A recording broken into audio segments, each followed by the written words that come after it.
Michigan's 6th Congressional District is holding its Republican primary August 7th.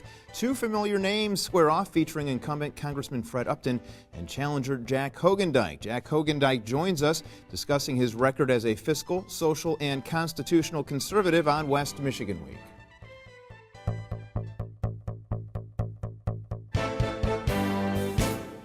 And thank you for joining us on West Michigan Week. On the panel, we have Don Zinman, professor of political science at Grand Valley State University, and Nate Reens, political reporter for MLive Media Group. Thank you for stopping by. Thanks for having me, Patrick. And our guest is Jack Hogendijk. How are you, sir? I'm doing well. It's great to be with you today. Want to clear things up, let our viewers know that we did offer up a debate between you and Congressman Fred Upton. The Upton camp declined. You accepted. But that would not preclude you from being on the program. So we found another venue, and here we are on West Michigan Week. That offer has also been made to the congressman. There are some time constraints in Washington, so he may or may not appear on the show. But you are here, so let's talk about your history. The two of you are familiar faces in your district. You've gone head-to-head in the past. You've been at the state level. Tell us a little bit about yourself. Well, I'm a lifelong resident of Michigan and mostly in the 6th Congressional District. I have a career in sales and marketing, a lot of private sector experience, had a stint in management. Also spent 7 years in the nonprofit sector. An organization that had to raise its own funds. We didn't get any government support. So I know a little bit about how the private sector works and, making the payroll and paying the taxes and raising money, all of those things. But I always had an interest in politics and first got into local politics, and then eventually in 2002 was elected to the State House of Representatives for the 61st District, which is Western Kalamazoo County. And of course we have term limits. I served 3 terms and was done at the end of 2008. And I've done a number of things since then, some consulting work, some private sector work, some nonprofit, but did in fact run for Congress 2 years ago against Mr. Upton, got in late. Didn't raise a lot of money, but had a great race and actually surprised a lot of people and did quite well. We got 43% of the vote.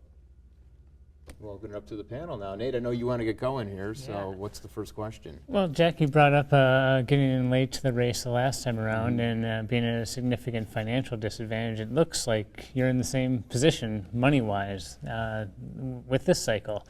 How do you address that going forward with nearly a 50-fold cash difference? Well, and I will say a couple things. First off, that we did get in earlier this time, which has made a big difference, and we have raised more money now. We've raised almost twice as much as 2 years ago, but against a $3 million war chest, that still doesn't amount to much. But what we realize we've needed to do is work smart, work hard but work smart too, and take a very surgical approach. We don't have any employees. We got some folks that are helping us out that we're paying as consultants, but we work very, a very Spartan campaign. My opponent, I believe, has 15 full-time campaign staffers. What they all do, I don't know. But the important thing is, how do you win an election? You get the most votes. So what we've worked hard on is identifying those people who are conservatives, who vote in primaries, and we're going to them. And, it sounds simplistic, but it doesn't cost a lot of money to get to those people, communicate your message to them, and make sure they show up on August the 7th. And I think we have an excellent chance of winning. I know that we've got a poll here from Practical Political Consulting Group. This goes back to June 10th, June 12th. 3,000 Republican primary voters were contacted by robocall back then. And there were 344 usable responses, and Upton has a 3-to-1 advantage, at least in this poll, 74% to your 26%. However, we have no margin for error here. We have no undecided voters. Right. So there are some questions here as to the legitimacy of this poll, and also when you take, a little bit of a history lesson here, looking back at how well you did in the past. What do you make of this poll? I really don't make much of anything out of it because, as you point out, Patrick, there's a lot of things about this poll which would make an expert on polling scratch his head. You weren't allowed to say, I'm undecided. There was no margin for error. It was a robocall. And no pollster worth his salt will tell you that an accurate poll can be done with automated telephone calls. And I thought it was interesting too. I read the article, and the gentleman who did the poll said, well, out of the 3,000 where we had 300 and some usable responses, well, what does that mean? So I can't imagine that it's all that accurate. Do I think Mr. Upton is still ahead? Likely. I think we're closing. But if you look at races like this where an incumbent is being challenged, usually the challenger will catch him in the last week. I mean, just look at what happened with Murdoch versus Lugar. I think he was 10 points down 2 weeks out.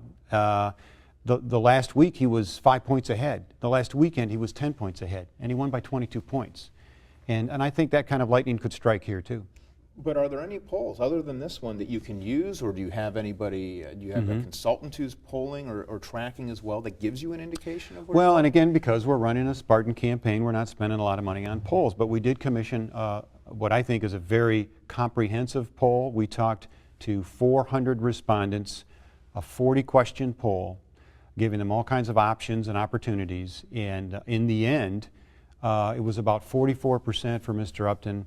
We were in the mid-20s and rising, and the rest were undecided. And my understanding is that any pollster will tell you that when the incumbent is under 50, he has a concern. And we can see it out there. I mean, when I talk to people, compared to 2 years ago, we're very optimistic about the response we're getting. Yeah, I'll tell you another thing. In primary elections, primaries can be notoriously difficult to poll. It can be very unpredictable, and polling can be sometimes wildly off in a primary election as compared to a general election. The first question I wanted to ask of you goes beyond just your critique of Congressman Upton, but I'd like you to speak more broadly of not only your critique of Congressman Upton, but also your critique, if any, of the state and national Republican Party establishment.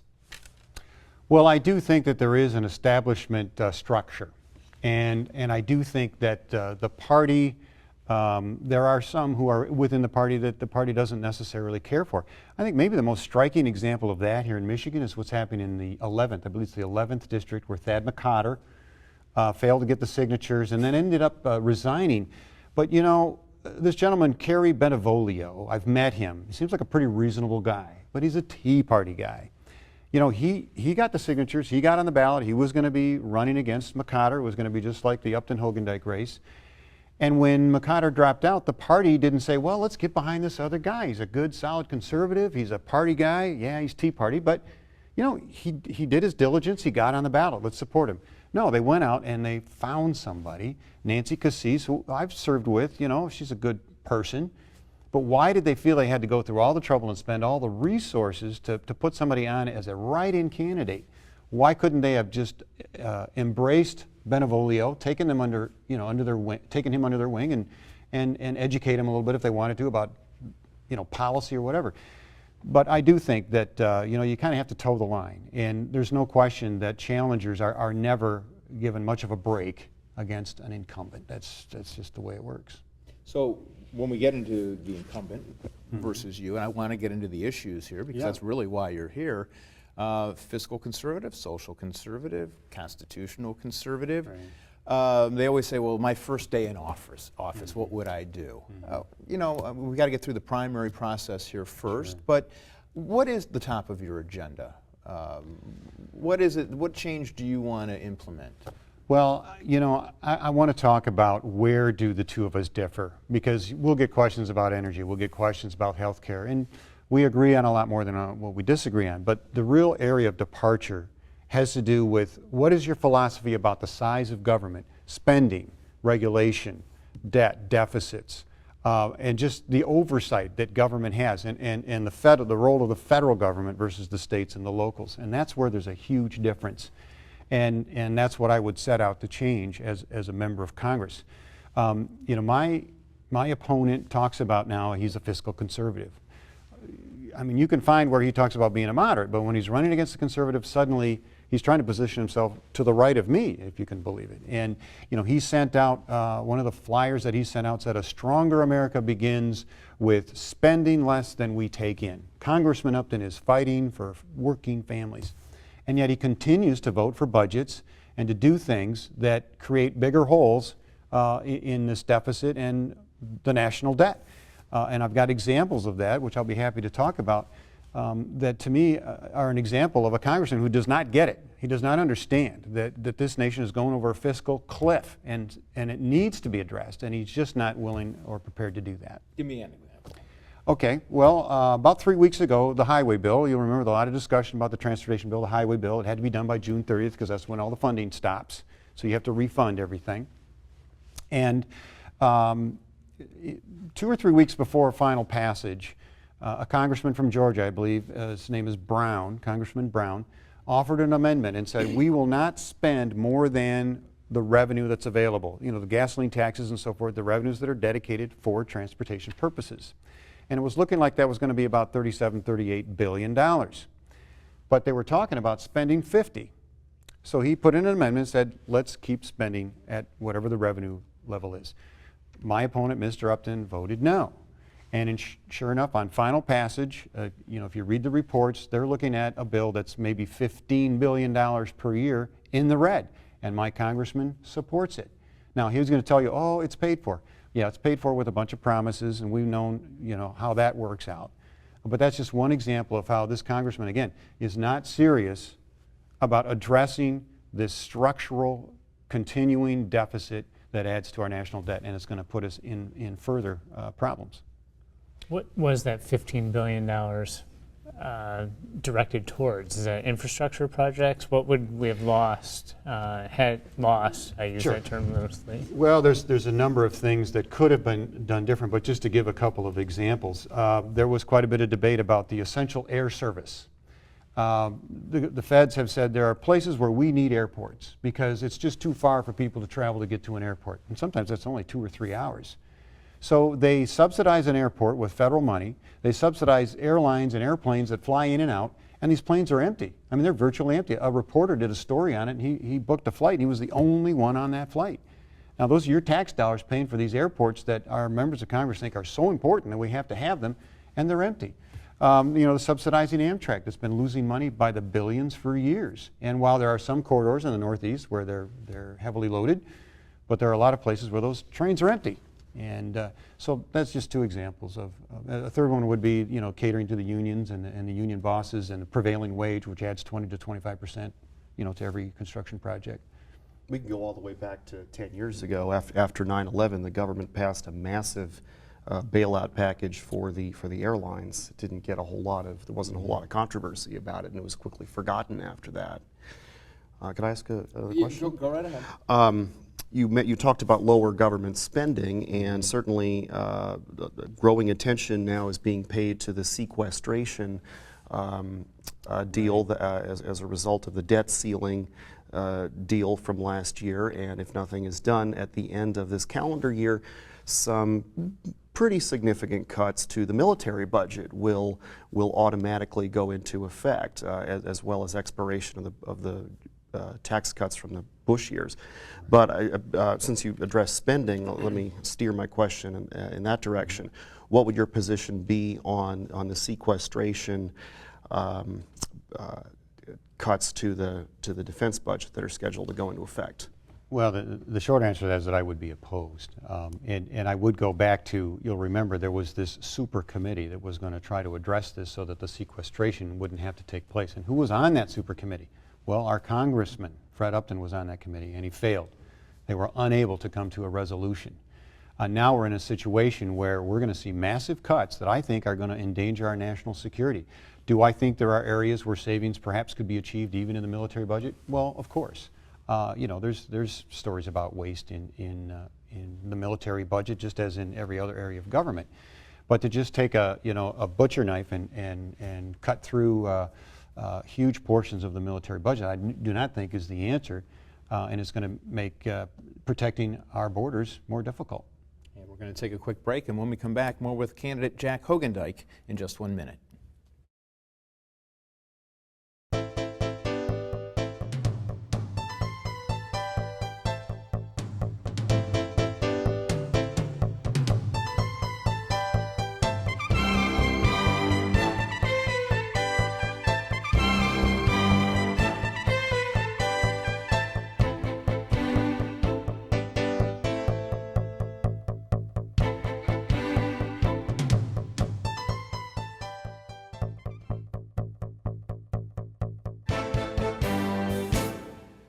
And we're back with Jack Hogendijk. He's running in the GOP primary in the M6 district against Congressman incumbent Fred Upton. We were just talking about the cuts that are coming January 2nd if nothing is done in Congress. What is the situation there in your mind? Is this all cuts that gets us out of this mess, or do we have to find some revenues somewhere? Is it a mix? Well, there's a third way. There's three possible ways to resolve this budget shortfall. One is taxation, or revenues, or however you want to describe it, which I do not agree with because it just doesn't work. The second is cuts, which can be made, and then the third is growth. And it absolutely is going to require growth of our economy. And as jobs are created, more wealth is created, people start paying taxes, and you'll see revenues come back to the federal treasury. But the problem is, in Washington, it is not a revenue problem. It is a spending problem.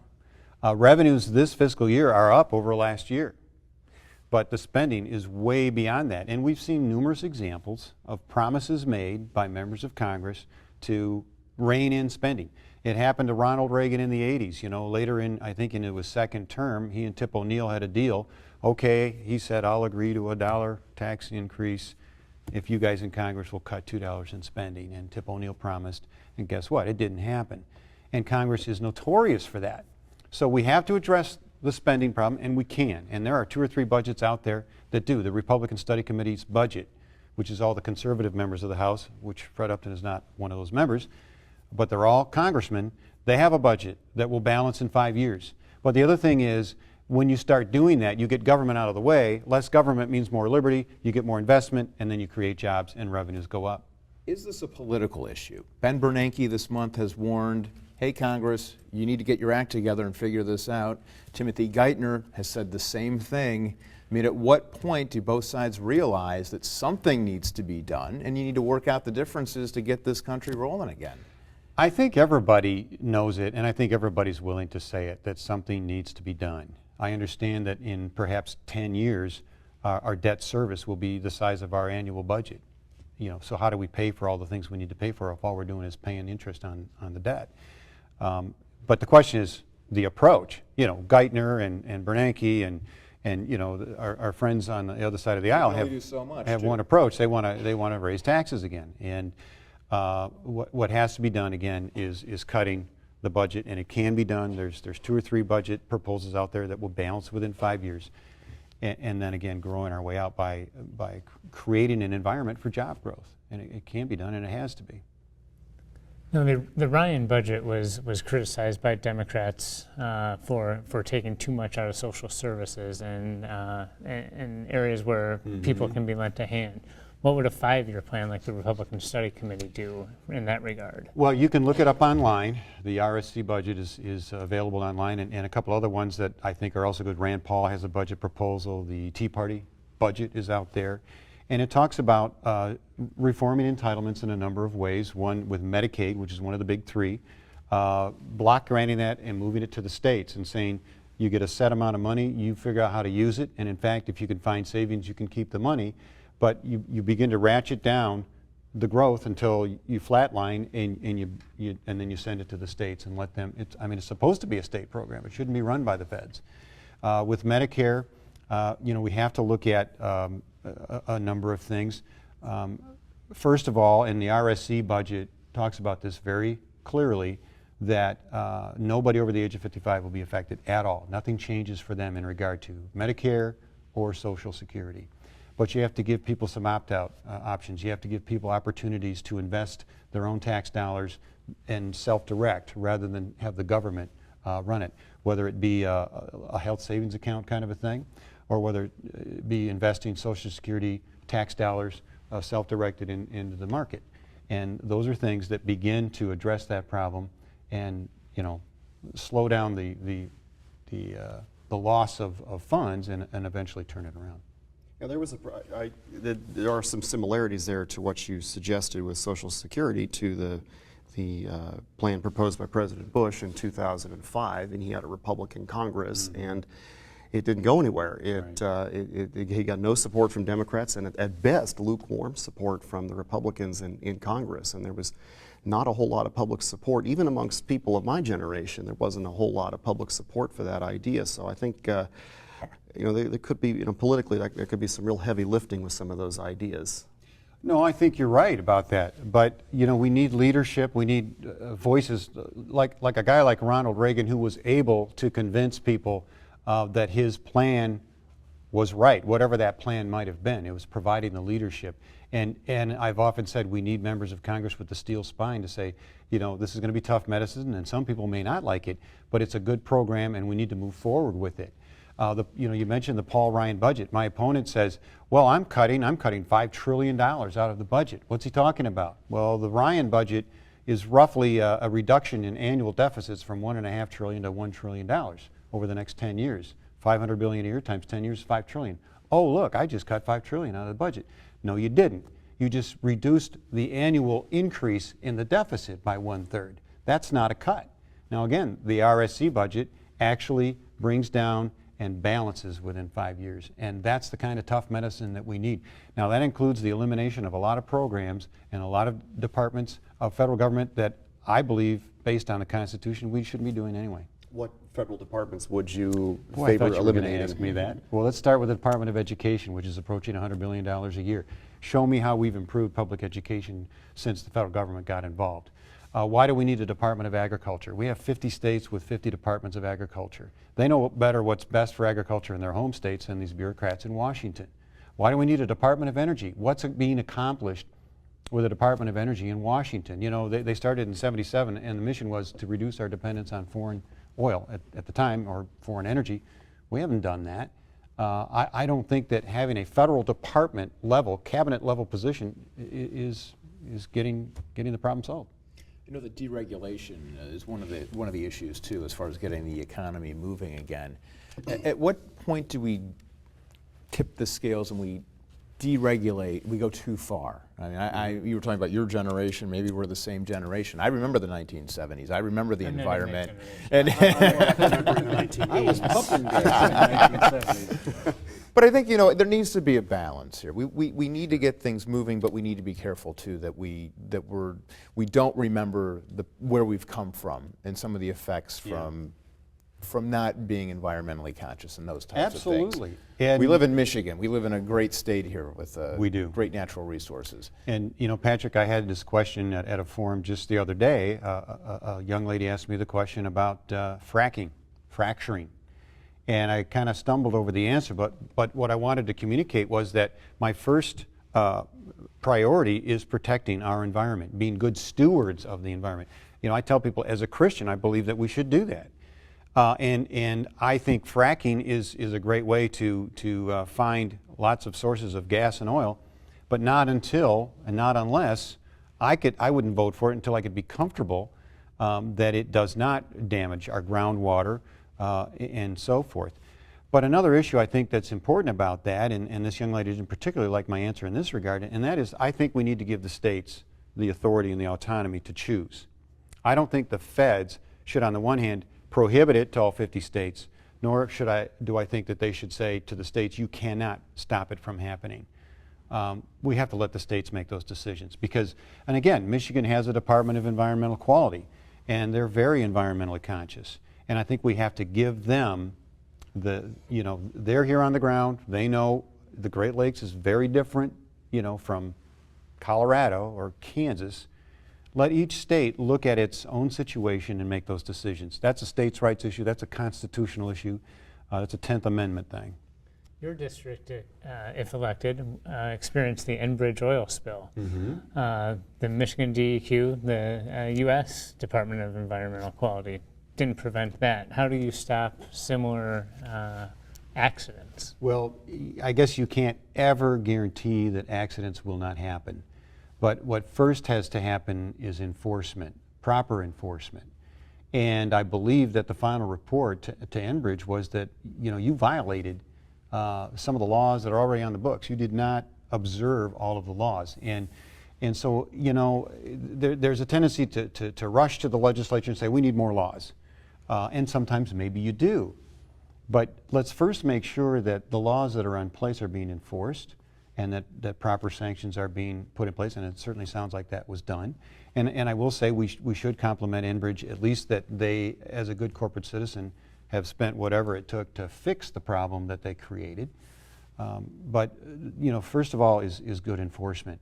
And again, I think at the state level, they're right on the ground. They're probably going to do a better job with that than the feds. Since we did not have the debate, Yes. we got about a minute left Okay. here. Your closing statements. Well, I guess what I would say to the people of the 6th District is, I'm not going to tell you I'm going to be a better congressman or that I'm a better candidate. I've always said I want you to know what I stand for and compare it to my opponent. I believe in less government. I believe in limiting taxes. I believe in individual responsibility and personal liberty. Look at my 6-year track record, twice rated by 2 independent news agencies the most conservative lawmaker in Michigan, 93% conservative voting record. His, if you go to heritage.org, 48%. He's not as conservative as I am, fiscally, socially, constitutionally. I ask for your vote. All right. We thank the panel, Don Zinman, Professor of Political Science at Grand Valley State University, Nate Reens, MLive Media Group, and our guest, Jack Hogendijk, running in the GOP primary August 7th against Fred Upton. Thank you for being here. Thank you. And thank you for joining us this week. We'll see you next week on West Michigan Week.